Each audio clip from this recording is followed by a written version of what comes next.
ఎవరు ఇంత స్ట్రాంగ్‌గా లేరు. అందరూ ఎవ్రీబడీ ఈస్ లైక్ మనదే, మనమే, నాదే, నేనే అని ఉంటున్నారు. అది కాదు. ఇది మనం అని వచ్చేటప్పుడే అన్నీ కలుస్తాయి. అన్నీ ఎవ్రీథింగ్ విల్ ఫార్మ్. మనం ఇది మనది అన్నప్పుడే it will have that shine. అందరూ పెరుగుతారు దాంట్లో. మనం అందరం పెరుగుతాం తప్ప, మనం అని చెప్పేటప్పుడు మనం పెరుగుతాం తప్ప మనం ఎప్పుడు తగ్గిపోం. సో అది చాలా ఇంపార్టెంట్.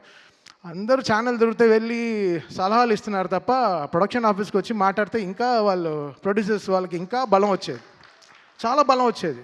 ఎందుకంటే ఎవరిని అడిగినా గోపి, రాము, కోటి గారు అంటే అందరూ చాలా మంచివాళ్ళండి. చాలా చాలా మంచివాళ్ళండి అంటారు. అప్పుడు ఎందుకు వాళ్ళ గురించి బయట తప్పుగా మాట్లాడాలి?